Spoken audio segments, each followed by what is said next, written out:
I still can't shake off the eerie feeling that lingers around the house, even now as I'm trying to sleep, trying to forget it. But I can't. How could I ever forget something like this? It started with something small, something I thought was just a little odd, like when you hear the floor creak at night, but no one's walking around, or the way the light bulbs flicker every now and then, as if the electricity's being tampered with. But I didn't think much of it at first. It was an old house, after all. Houses settle. Old wiring causes lights to flicker. Nothing to worry about, right? But then it started to feel like the house was alive, breathing, like it was watching me. I had recently moved in just trying to start fresh after a tough year. I was renting this place alone. It was a quiet neighborhood, peaceful, with only a few houses scattered on the block. I thought it was perfect, a safe place where I could focus on work and get my life back on track. One night, I woke up suddenly in the middle of the night. I don't even know what woke me. Maybe a noise, maybe just an unsettling feeling. The room was pitch black, but I could hear something in the hallway, just outside my door. At first, I thought it was the wind, but as I listened harder, I realized it wasn't the wind at all. There were footsteps, slow and heavy, dragging along the carpet. They stopped right outside my door. I lay there in my bed, too scared to move, too terrified to even breathe. The sound continued, dragging, as if someone was struggling to move. Then it stopped. I waited, counting the seconds in my head, but it didn't return.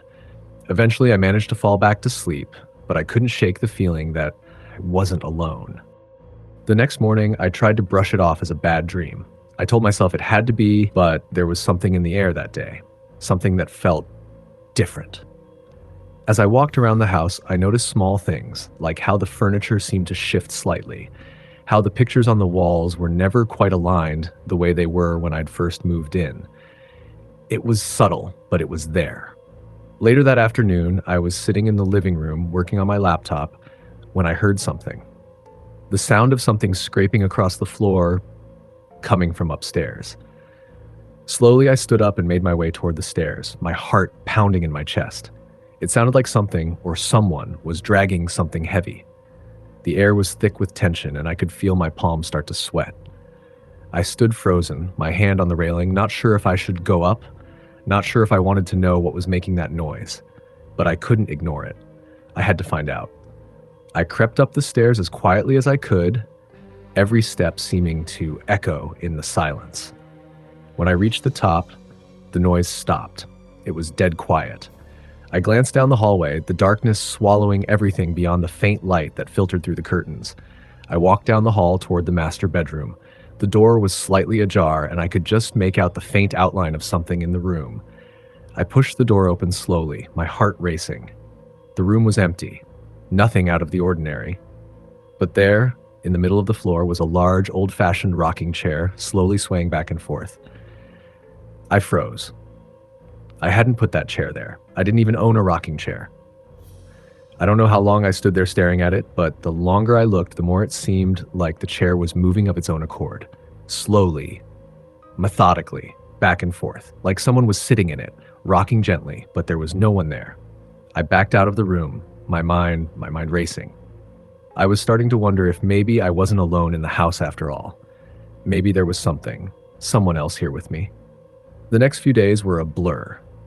I tried to go about my life, tried to convince myself that I was imagining things, but the sense of being watched never left me. I would hear things, whispers, soft, unintelligible voices when I was alone in the house. I'd walk into a room and feel a cold spot, like someone had just passed through, and then it would disappear, leaving me with goosebumps on my arms. Then, one night, it happened again. The footsteps. But this time, they weren't just outside my door. They were in my room, getting closer, circling around my bed. I couldn't move, couldn't scream. I was paralyzed, my body refusing to react as the footsteps came closer and closer until I felt a cold breath on my neck. And then I heard it. A whisper, so soft, so faint, it sent chills down my spine. Leave. I tried to move, tried to shout, but I couldn't. I was frozen, trapped in my own bed as if something was holding me there. My eyes were wide open, and I could see the shadow move across the wall, creeping like a dark mist, growing longer and darker with every passing second. And then, as quickly as it had come, it was gone. The footsteps, the cold, the whisper, all vanished into thin air. But I wasn't alone anymore. I felt it. I could feel it. It was watching me, waiting. The next day, I made a decision. I couldn't stay here anymore. Something was wrong with this house. Something wasn't right. But when I went to leave, I found the front door locked from the inside. Even though I was sure I hadn't locked it, I tried every key, tried every lock, but nothing worked. It was as if the house itself was holding me captive. In desperation, I called a friend, hoping they could help, but when they arrived, they couldn't even get into the house. The door wouldn't budge. It was as if the house didn't want me to leave. Finally, after what seemed like an eternity, the door opened on its own, swinging wide without a sound. I rushed out into the daylight, but even then, I could still feel it. The presence, the watching, the waiting. It was like the house had claimed me. I never went back. I left town shortly after, moved far away from that house, but every time I close my eyes, I can still hear the footsteps dragging across the floor.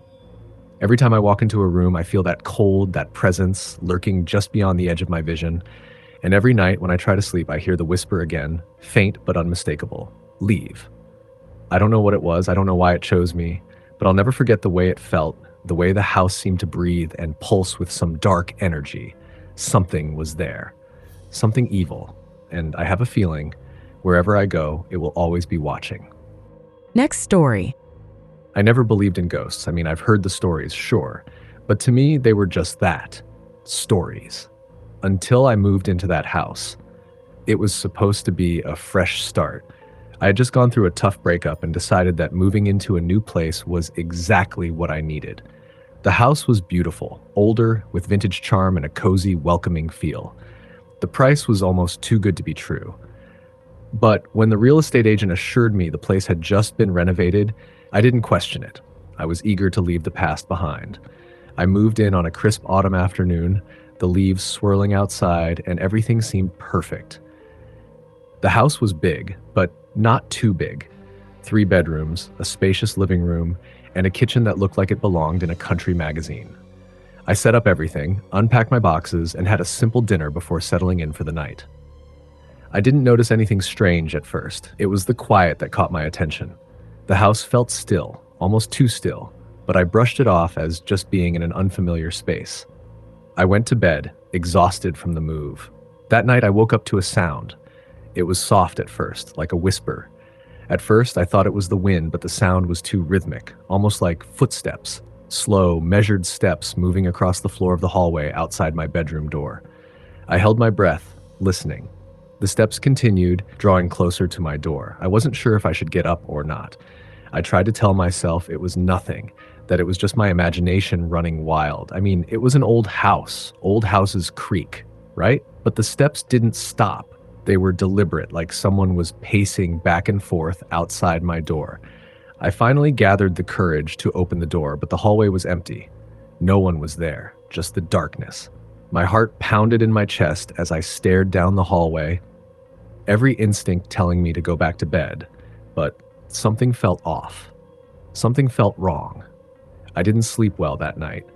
The house was quiet again, but the feeling of being watched never left me.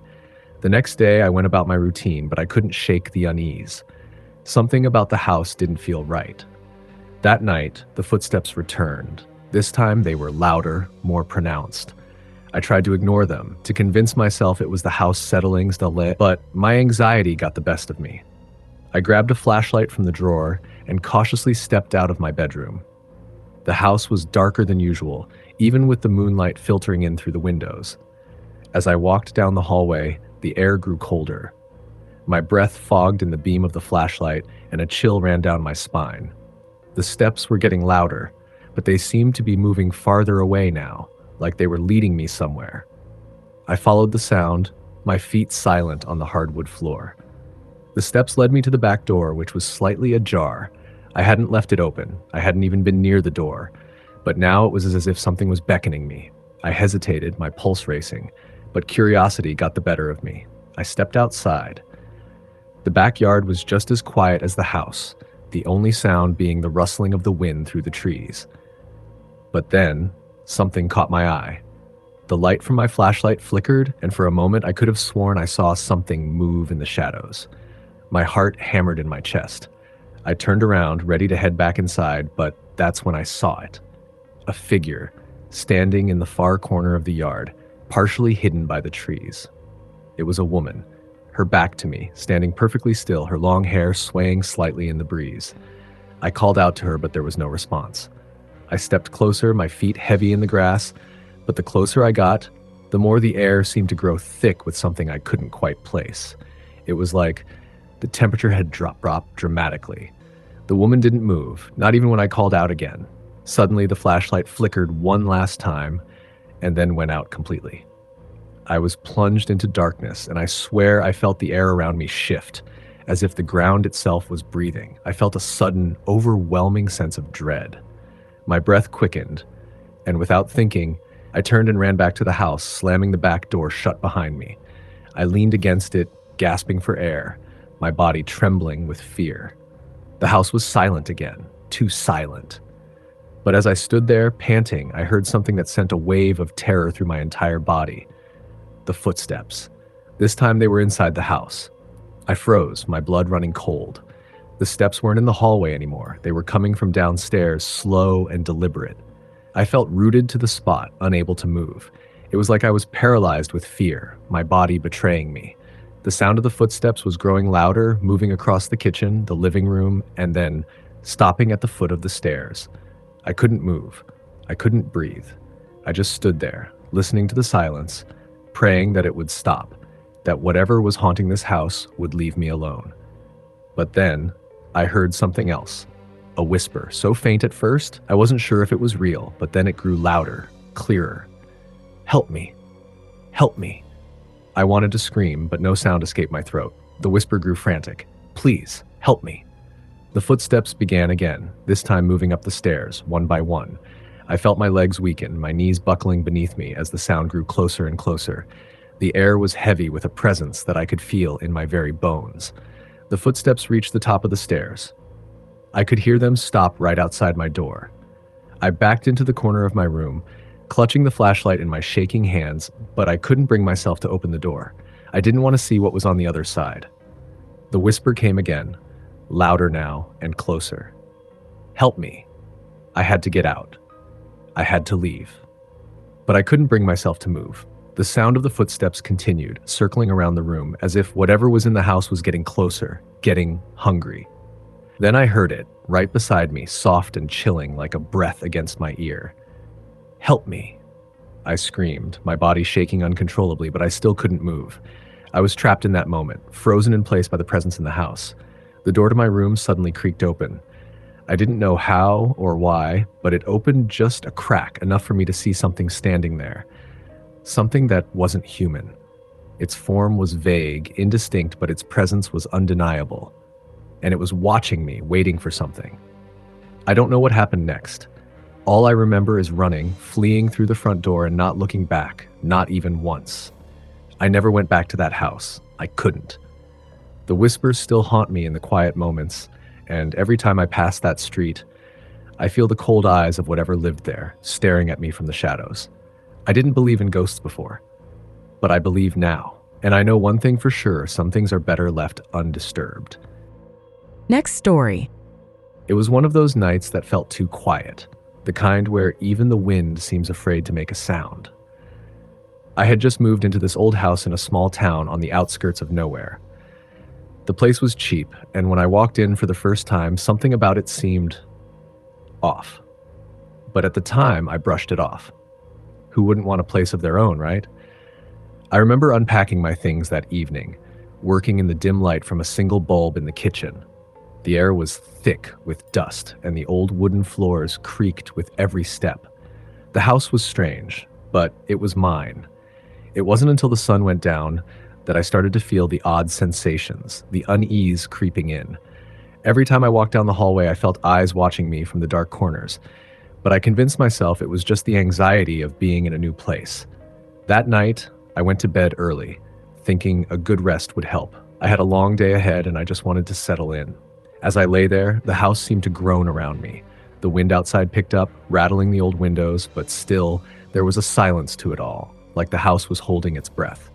I tried to sleep, but my mind kept racing.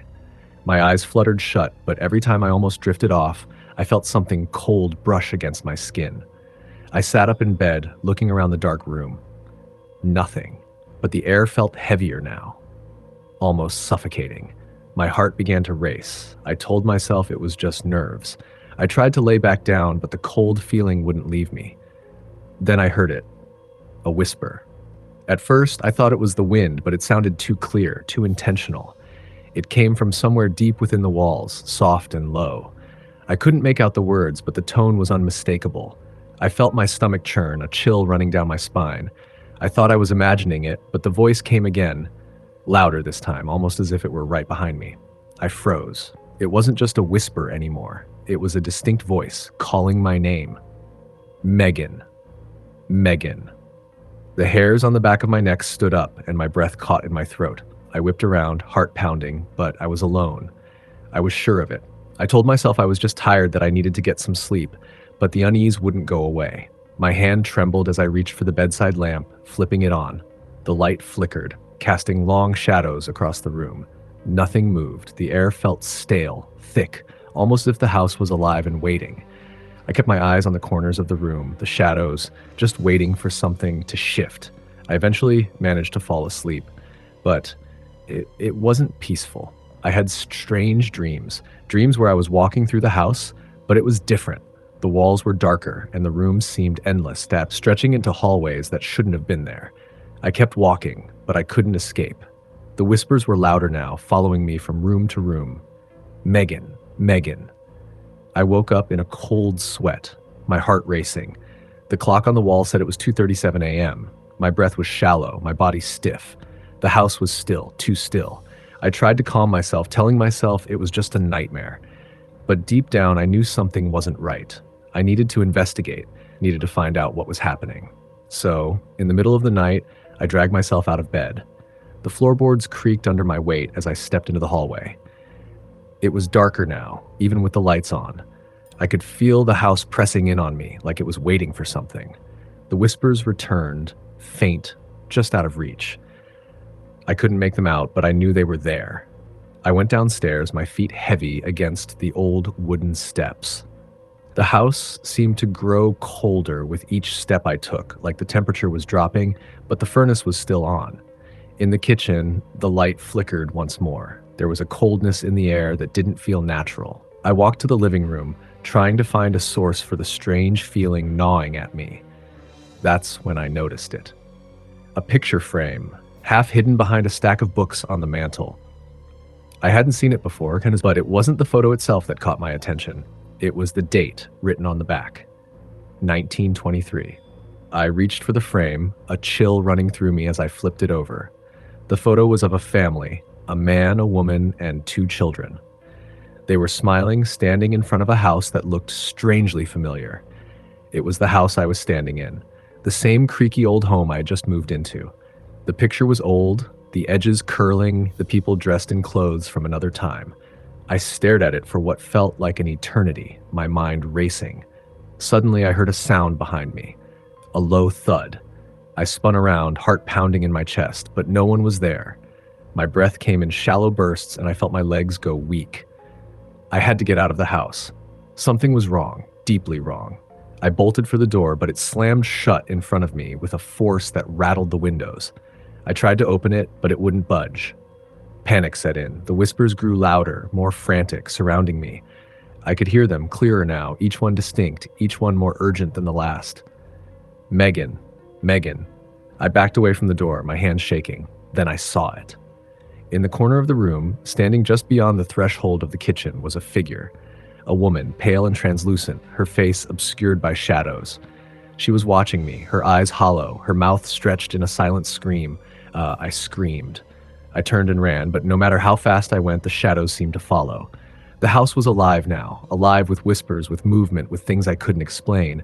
I could feel the cold breath on my neck as I dashed for the front door, but it was no use. The door wouldn't open. I was trapped. The figure was closer now, its eyes burning with an otherworldly rage. Megan! Megan! The last thing I remember before everything went black was the woman's scream. The same scream that had been echoing in my mind, the same scream that now filled the entire house. I woke up the next morning in my bed, drenched in sweat. The house was quiet again, the air still, but I couldn't shake the feeling that something had changed. Something had followed me from that night. It's been days since then. I haven't dared leave the house for more than a few minutes at a time. I keep hearing the whispers no matter where I go. They follow me, always just out of reach, like a haunting reminder of something I don't want to understand. Sometimes when I'm sitting in the living room, I can see the shadows moving in the corners of my eyes, and every night, just before I drift off to sleep, I hear her voice again. Megan, Megan. I don't know how much longer I can stay here. The house, the whispers, the figure, they're all too much, but I can't leave. Not yet. If you ever find yourself in a small town looking at an old house that seems too cheap to be true, beware. It might look empty, but there's something waiting in the shadows. And once it knows your name, you can never truly escape. Next story. I don't know why I thought it would be a good idea to stay the night in that old house, but here we are. It was late November when I came across the ad online. A quiet house in the middle of nowhere. The kind of place that seemed perfect for someone like me, who needed time to think, to breathe. The listing said it was an old family home, vacant for years but still standing strong. The pictures showed a cozy living room with an antique fireplace, a grand staircase, and just enough space to make you feel at home. I needed peace. It was a rough time for me. Long hours at a dead-end job, a breakup that shattered my heart, and family members who just didn't get it. So I thought a weekend retreat would help. I drove up that Friday afternoon, the kind of drive where the miles just slip away as you sink deeper into thought. The sun was already dipping low in the sky when I reached the house. It looked exactly like in the pictures, except there was something off about it. Not a feeling, just something that made me pause. But I shrugged it off. It was probably just my mood. When I stepped inside, a rush of cold air hit me, and I immediately thought the house was poorly insulated. It was weird, though. How could it be so cold inside when the day had been so warm? I set my things down by the door and turned on the lights, trying to shake off the unease. The first night was quiet, almost too quiet. It was as if the house itself was holding its breath. I sat by the fire, ate some takeout, and watched a few shows on my laptop. The creaks of the house were expected. Old houses do that, right? The floorboards groaning under weight, the wind making strange noises through the rafters.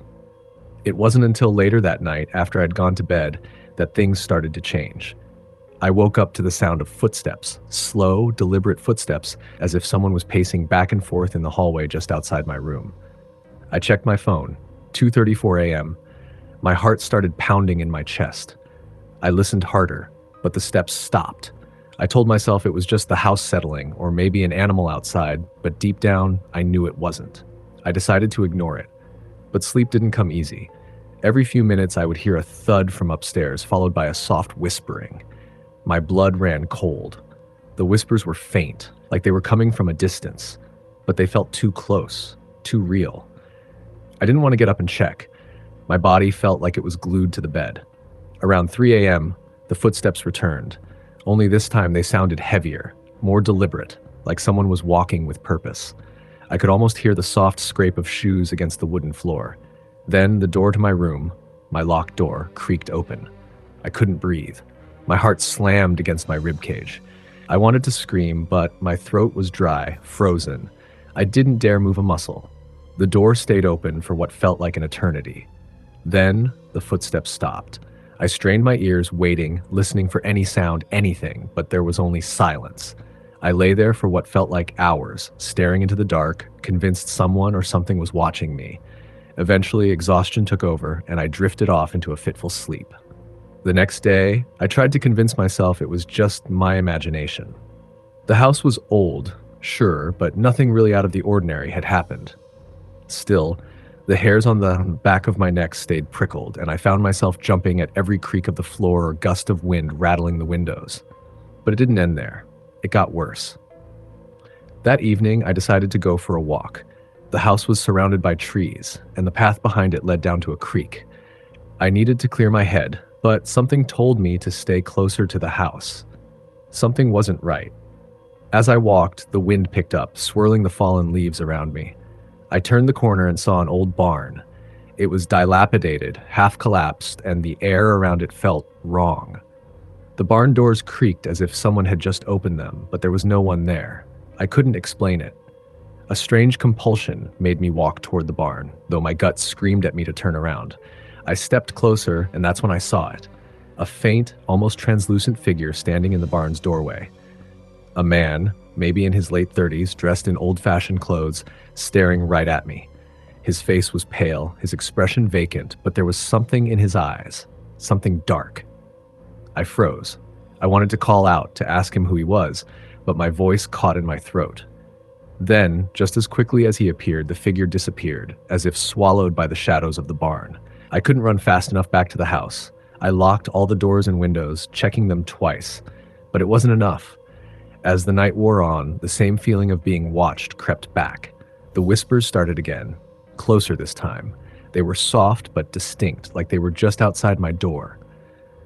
By midnight, I was too scared to sleep. I sat in the corner of the living room, clutching my phone, trying to calm myself with deep breaths. But I couldn't shake the feeling that something was wrong with this house. I looked around. Everything was too still, too quiet. The fire in the hearth had died down to a few glowing embers, casting eerie shadows on the walls. And then the doorbell rang. I couldn't believe it. I rushed to the window and peeked through the curtains, but there was no one there. I thought it was some trick of the wind, but the doorbell rang again, louder this time. My pulse raced as I walked cautiously to the front door. Hesitating, I slowly unlocked it, but when I swung it open, there was nothing. Nothing but the cold wind blowing in from the dark, empty porch. I shut the door quickly, double-locked it, and stepped back, my heart pounding in my chest. That was when I noticed it. A shadow, moving across the hallway behind me. I spun around, but no one was there. It was only then that I realized the house had gone deathly silent. No wind, no creaks, just stillness and the unmistakable feeling of being trapped. That's when I heard it. The voice. It wasn't just a whisper this time. It was clear, low, and undeniably real. It came from behind me, right in my ear. "Get out!" I whirled around, expecting to see someone standing there, but no one was. The air grew thick, heavy with an oppressive energy, as if the walls themselves were closing in. I don't remember much after that. Everything went black. When I woke up, I was back in my bed, but something had changed. The house felt different. The air was warmer, the room was lighter, and there was no more whispering, no footsteps, no shadows. For a moment, I thought maybe I had imagined it all. But when I got out of bed and walked downstairs, I saw it. A family portrait hanging on the wall in the hallway. There was the man I had seen at the barn, the one who had disappeared. Only now his eyes seemed to follow me. He was smiling, but it wasn't a friendly smile. It was the kind of smile that made you feel like you were being hunted. I didn't waste another second. I packed my things and left without a word. I never went back. To this day, I don't know who he was or what happened in that house, but I can't forget the look in his eyes. They still haunt me. And every time I close my eyes to sleep, I hear it. The whisper. "Get out." Next story. I've always been the type of person who loves a good thrill. The kind of person who seeks out haunted houses and creepy locations just for the stories. My friends always laughed at me because, to them, it seemed like I was chasing after trouble. But nothing ever happened.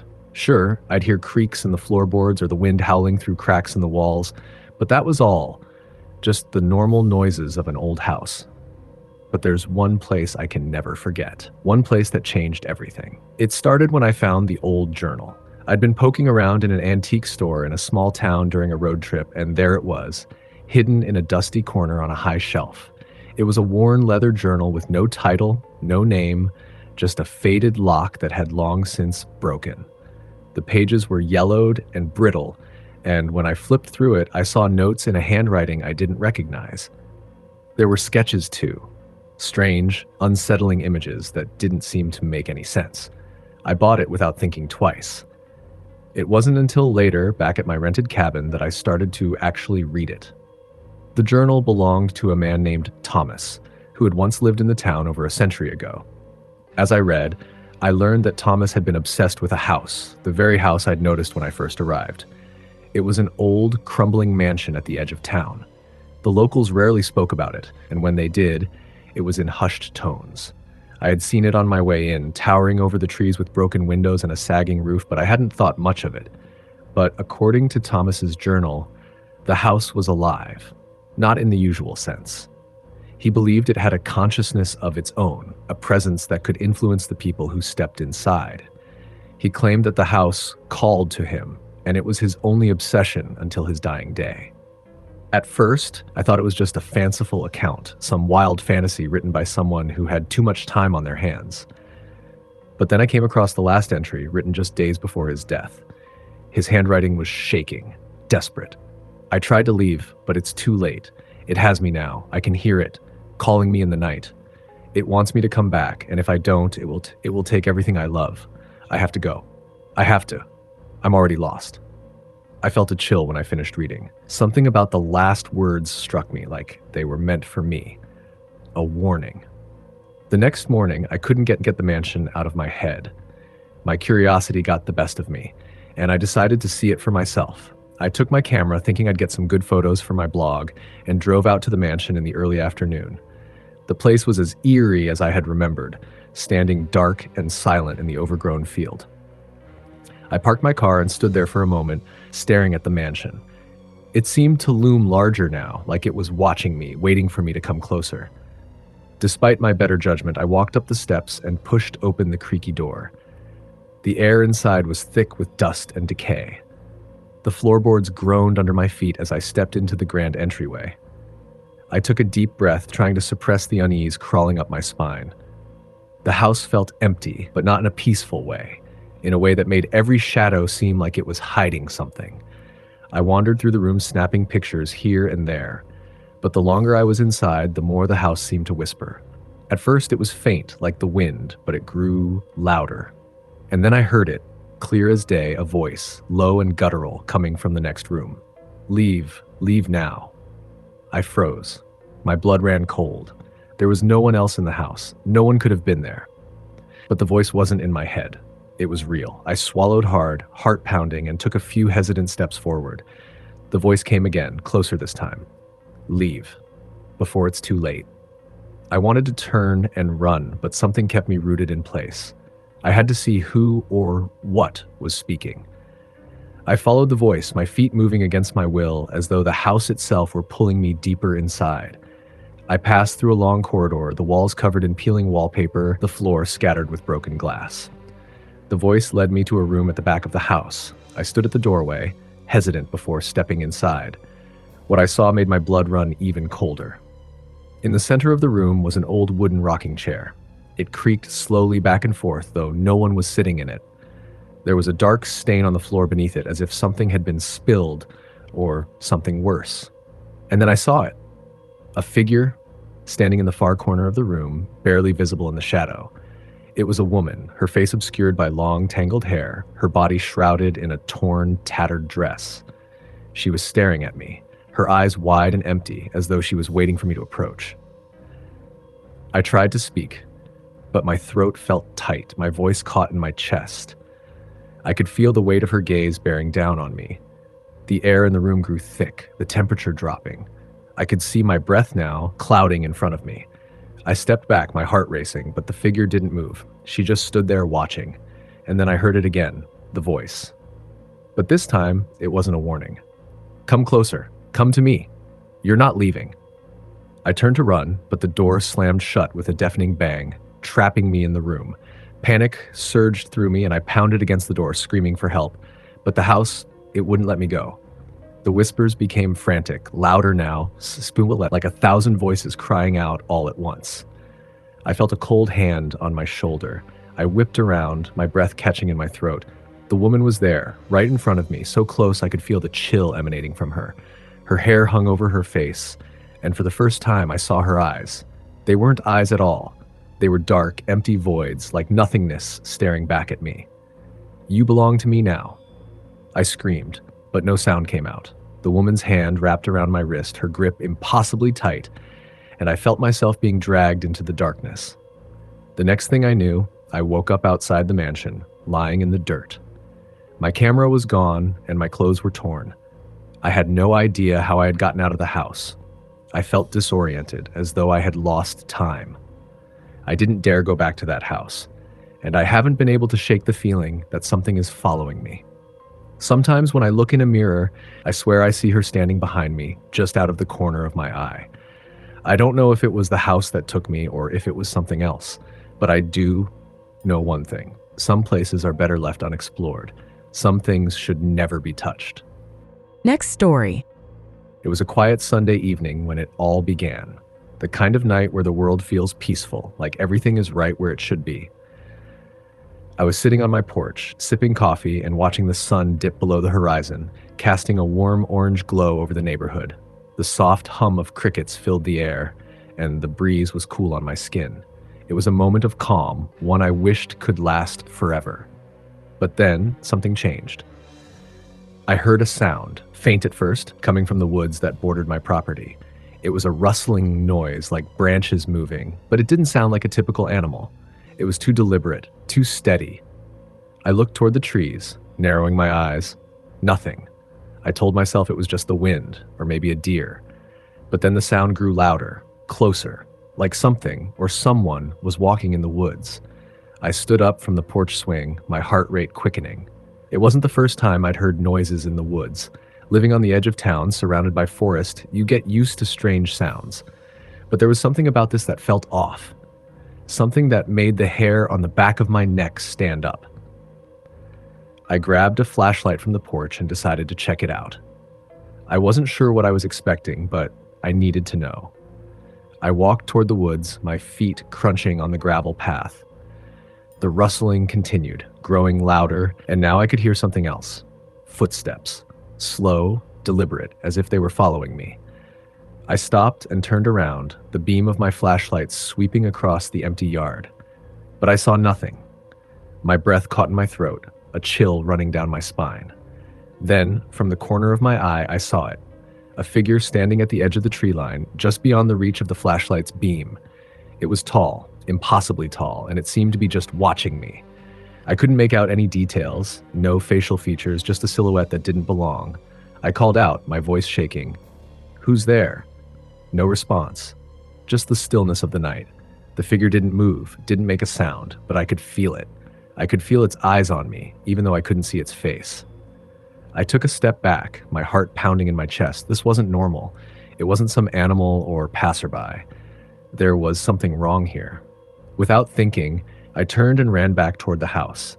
The footsteps behind me followed, but they didn't sound like mine. They were heavier, like something large was chasing me, keeping pace with my every step.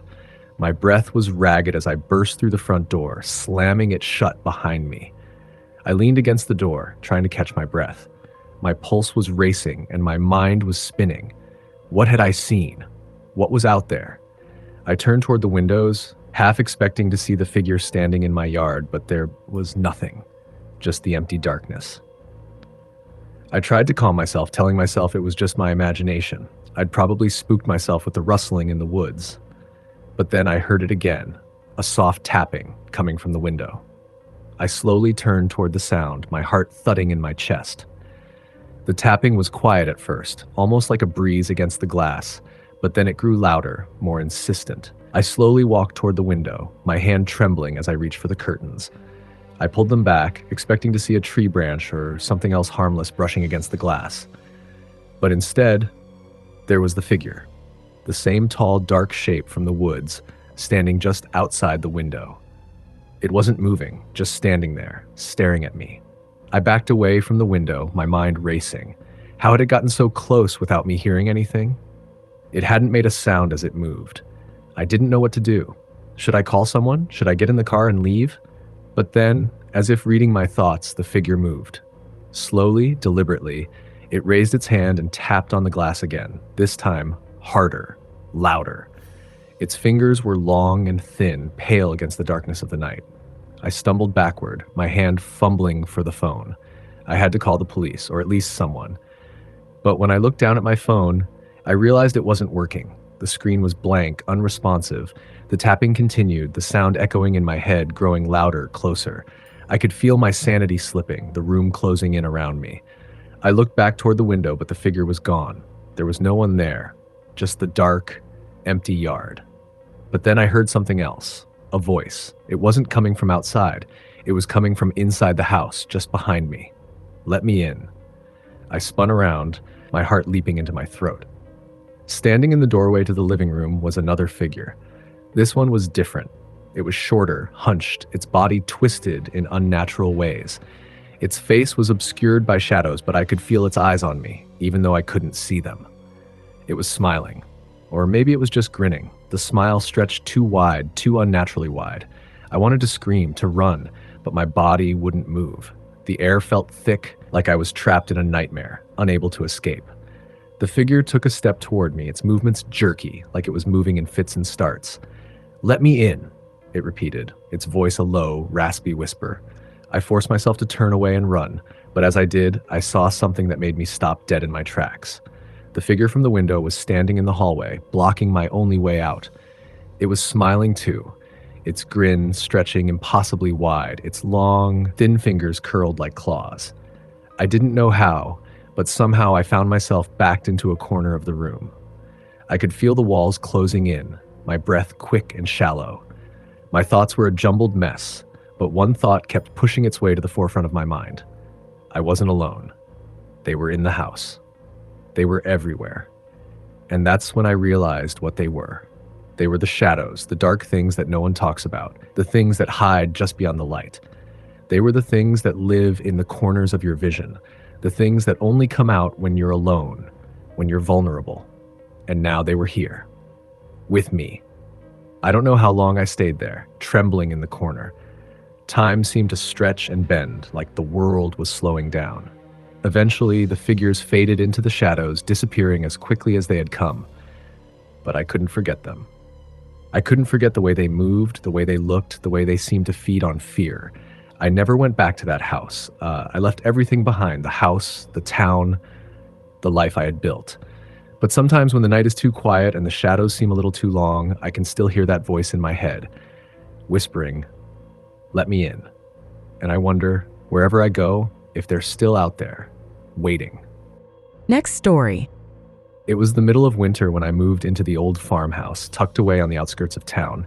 The place had been abandoned for years, and I got it for a steal. I'd been looking for a quiet place to escape from the city and reset my life. The farmhouse was perfect, or so I thought. It had that rustic charm, with its large rooms, creaky floors, and a fireplace in nearly every room. It felt like I had found a hidden gem. But from the very first night, things felt off. I arrived on a Saturday afternoon, unloaded my things, and spent most of the day cleaning and unpacking. By dusk, the house was cozy enough to relax in. I decided to start a fire in the living room, crack open a bottle of wine, and enjoy the silence.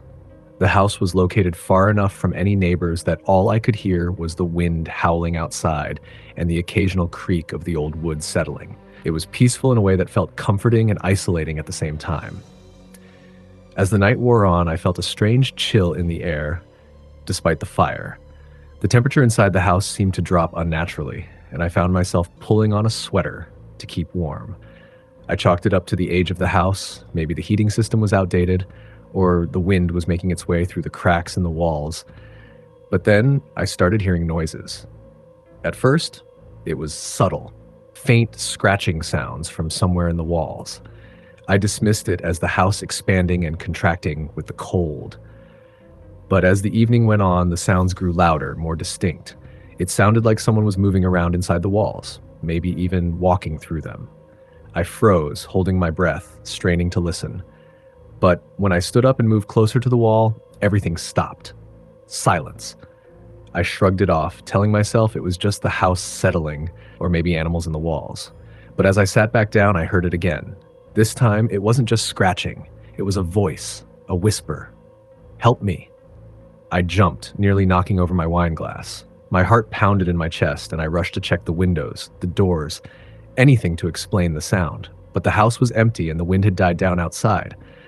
I convinced myself that it was just my imagination playing tricks on me. Still, the words echoed in my mind. "Help me." I didn't sleep much that night. Every time I closed my eyes, I felt like I was being watched. The unease lingered, but eventually, I managed to fall asleep, the fire crackling in the background. The next day, I decided to explore the house. I wanted to see what kind of history it had, maybe find some clues about its past. I went through the attic and the basement, even though the place was covered in dust. The basement had old shelves and boxes, and as I was rummaging through one of them, I found something unusual. A small, tarnished locket tucked into a box of old photographs. The locket was delicate, with intricate engravings, and I could feel the weight of it in my hand. I opened it, but the inside was empty. No picture, no note, just a faint smell of something musty. I was intrigued. Who had left it behind? Was there a story to the house I didn't know about? I set it down carefully and continued to explore, but by the time I finished searching, the strange feeling in the house had only intensified. Every corner seemed to whisper. Every creak of the floor felt like something was lurking just out of sight. That evening, after a long day of unpacking and trying to make the house feel like home, I settled into the living room again, the fire still crackling. As the darkness outside deepened, the same cold feeling crept over me. But this time, the whispers returned. Louder. Help me. Please. This time, I didn't ignore it. I stood up and walked toward the source of the sound. It seemed to be coming from the corner of the room near the fireplace. But when I looked, there was nothing. Only shadows.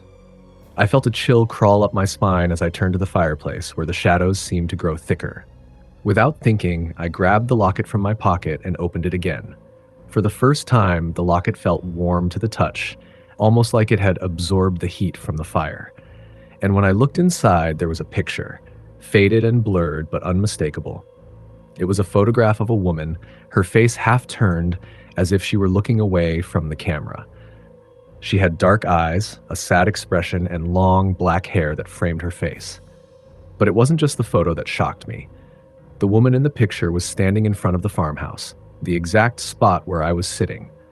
I could see the same window, the same door frame, but there was something in the picture, something that wasn't there now. Behind the woman, almost hidden in the shadows, was a figure. A tall man with hollow eyes and a skeletal frame, his hands reaching out toward the woman. I nearly dropped the locket in shock. The figure in the picture was standing in the exact spot where I had been hearing the whispers. Suddenly, the temperature in the room dropped drastically. The fire sputtered, and the shadows seemed to stretch across the walls, reaching out like tendrils. The whispers became louder, clearer. "Help me, he's coming!" I spun around, my heart racing. The air felt thick, suffocating. Something in the house was moving. I could feel it in my bones. The whispers were everywhere now, not just in my head, but coming from all directions. They were coming from the walls, the floors, the air itself. The house groaned, the wood creaking under the pressure of an unseen force. I backed away, my legs shaking, the locket still clutched in my hand. The whispers began to form words. "Leave. Now." I turned and ran, not bothering to grab anything else. The house was alive with sound now, with movement. I could feel the presence of something ancient, something vengeful. The wind howled outside as if it were screaming, urging me to leave. I didn't stop running until I was outside, gasping for breath in the freezing cold. The farmhouse loomed behind me, its windows dark and empty, as if it had swallowed everything inside. But I knew that whatever had been in that house, whatever presence was lingering, was still there, waiting for the next person to step inside. I never returned to the farmhouse. I left that night and never looked back. But sometimes, when the wind is howling outside my window, or when the shadows seem a little too long, I can still hear it, the whispers, the cries for help, and I know deep down that something is still in that house, waiting. Next story. It was just a normal night, or at least that's what I thought. I had always been a night owl, working late on my computer or reading books. My house was on the edge of town, a quiet place surrounded by trees and fields. Not the kind of place where you'd expect anything unusual to happen, especially not in such a peaceful neighborhood. But I had no idea how wrong I was. It started with a phone call. It was around 11 p.m., and I had just settled into bed, ready to unwind for the night. My phone rang, and I groggily reached for it, not recognizing the number. I almost didn't pick up, but something told me to answer. When I did, there was nothing but static on the other end. I almost hung up, but then I heard a faint whisper, a voice that barely broke through the static. "Help me." I froze. I thought it was a prank at first, but the voice sounded so real, so desperate. I tried to call back the number, but it didn't go through. I shrugged it off, assuming it was some weird glitch or a wrong number. But that wasn't the last I heard from the voice. Over the next few days, the phone calls kept coming. Every night, around the same time, the phone would ring with that same static, followed by the same whisper, "Help me." I started getting nervous, unsure what was going on. Who was this? Why was this person asking for help? Then one night, something happened that made my blood run cold. The phone rang, just like the nights before. I picked up, expecting the usual static, but this time it was different. The voice on the other end was clearer, and it wasn't just a whisper. It was a full sentence, one that sent a chill down my spine. "Come to the old house on Maple Street." My heart skipped a beat. The old house on Maple Street was abandoned. Everyone in town knew about it. It had been empty for years, ever since the last family moved out after a tragic accident. There were rumors that the house was haunted, that the family had died under mysterious circumstances. No one dared go near it. I immediately hung up, but the voice stayed with me. What did it mean? Why was it asking me to go there? I couldn't shake the feeling that this was something important, something I needed to understand. The curiosity gnawed at me. Maybe it was some kind of trap, or maybe it was someone in need of real help. Either way, I felt compelled to go. Against my better judgment, I grabbed my keys and left my house, the streets empty and eerily silent as I drove to Maple Street. When I arrived, the house loomed in the distance, dark and foreboding against the night sky. The windows were boarded up, and the yard was overgrown with weeds, but something about it seemed alive. I parked my car a few houses down and walked toward the front gate. The air was thick with the smell of decay, and the silence was almost suffocating. I took a deep breath and made my way toward the front door, the floor creaking beneath my feet as I stepped inside.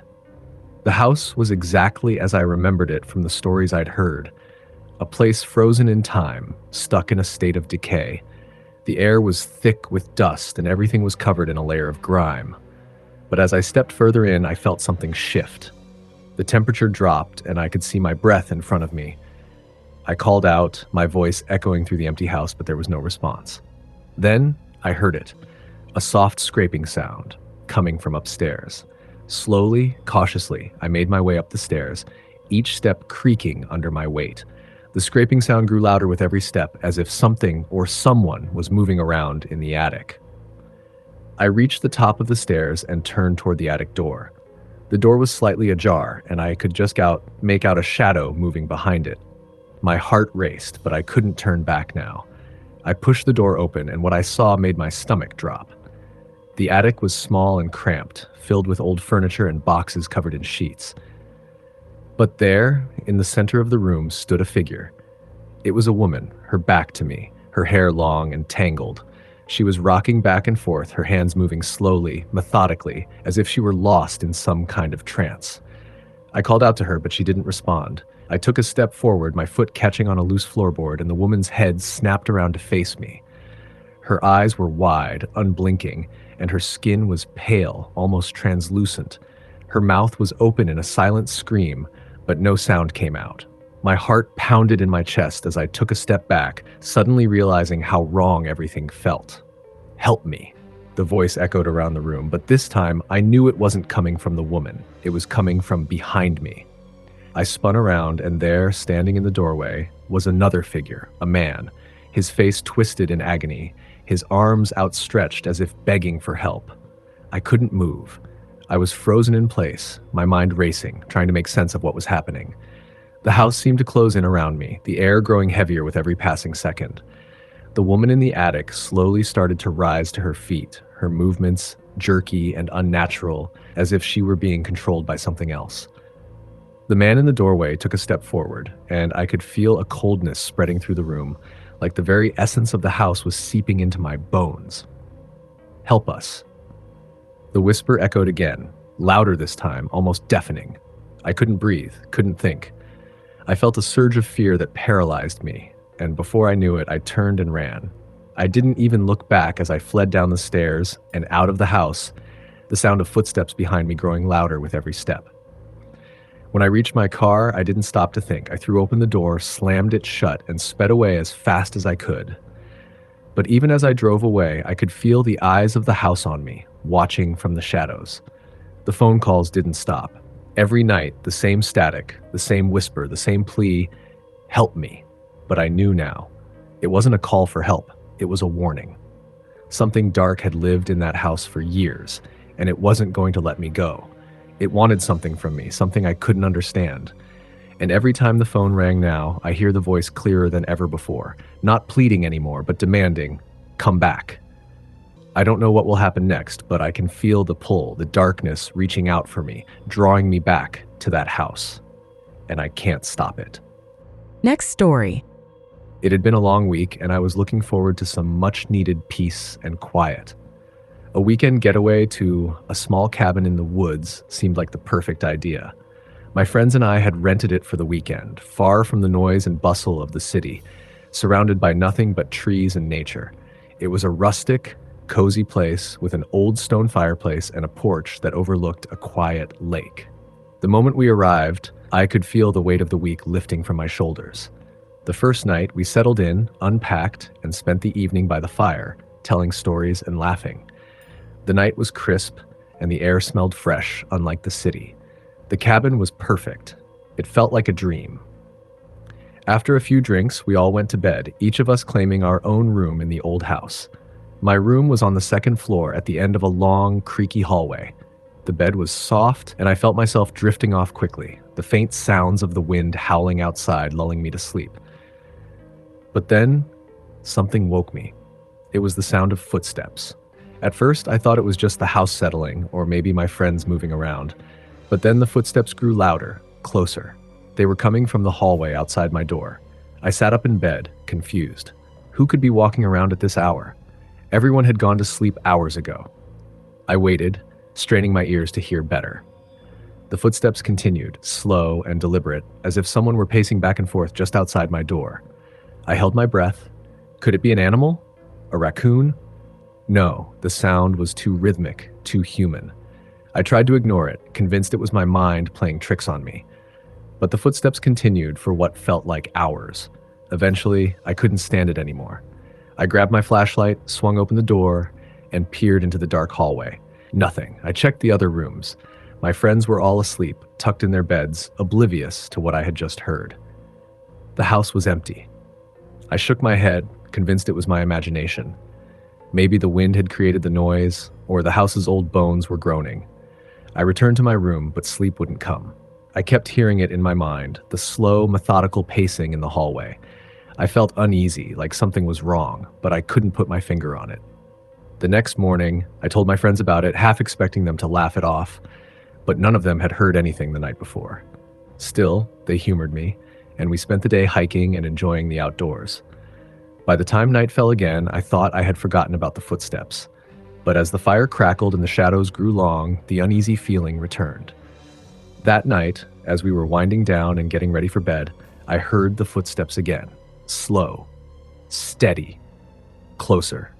Just outside my door. I grabbed the flashlight, but this time I didn't hesitate. I opened the door with a rush, determined to catch whoever was walking around. But once again, there was no one there. No sign of movement. The hallway was silent. I felt the cold sweat forming on the back of my neck. Something wasn't right. My heart raced as I turned back to my room. But as I reached the door, I stopped dead in my tracks. There was something on the floor. A small, crumpled piece of paper, barely visible in the dim light. I bent down and picked it up, my hands shaking. It was a note, written in a hurried, scrawling handwriting. "Get out. They're watching." I froze. The words seemed to burn into my mind, the message clear and chilling. Who could have written this? It wasn't my handwriting, and more than that, how had it gotten into my room? I ran downstairs to show my friends, but when I reached the bottom of the stairs, I found something else. The front door was wide open. I rushed outside, my heart pounding, but there was no one there. The night was still, eerily quiet. The trees around the cabin loomed like dark shadows, but there was no sign of movement. Nothing.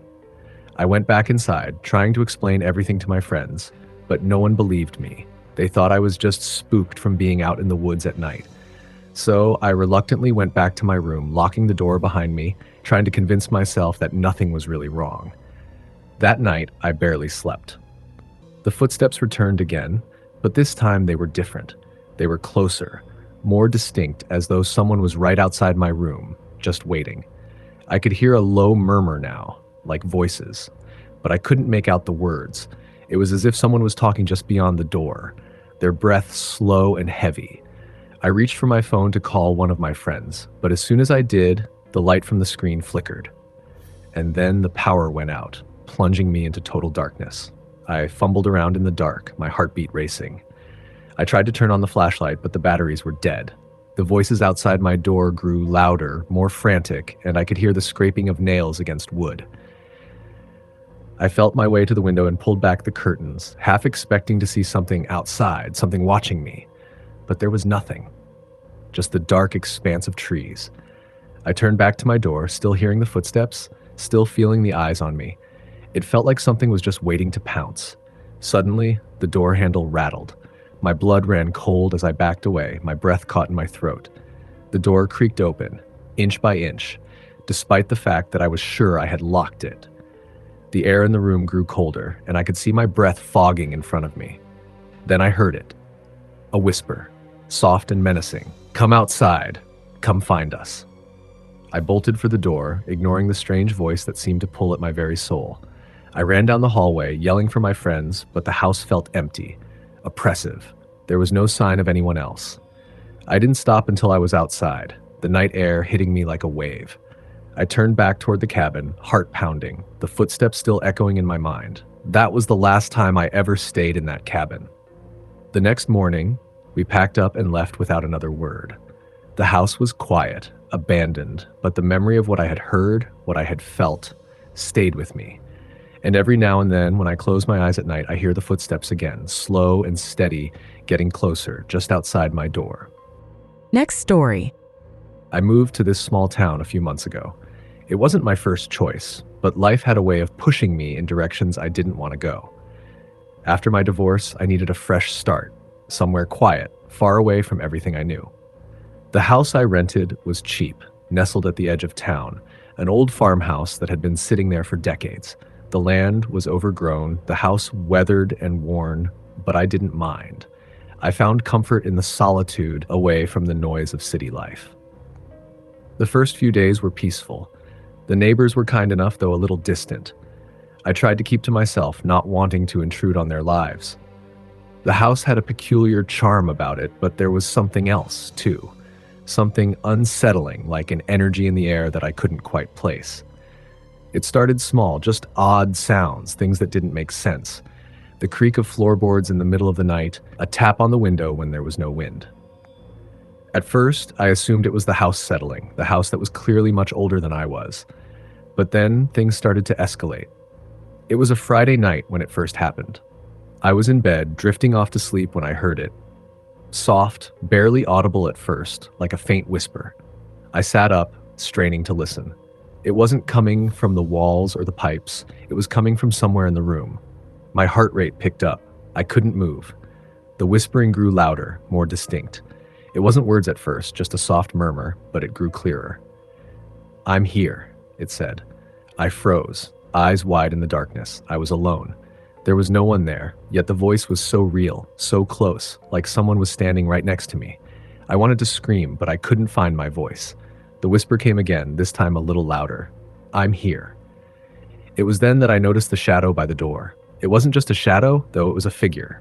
Tall, thin, with an elongated silhouette, dark against the dim light coming through the window. I couldn't make out any features, but I could feel its presence, like it was staring at me. My breath caught in my throat. I could barely think straight. My mind raced, but my body was paralyzed. I could only sit there, trapped in the silence, with that figure watching me from the doorway, and then it spoke again. "You shouldn't have come." I don't remember how I managed to fall asleep that night. I think my mind just shut down from the fear. But the next morning, everything seemed normal.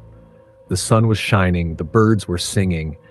I told myself I was just tired, that my mind had played tricks on me. But that wasn't the last time. The days that followed were filled with strange occurrences. I would hear footsteps in the hallway when I was the only one home.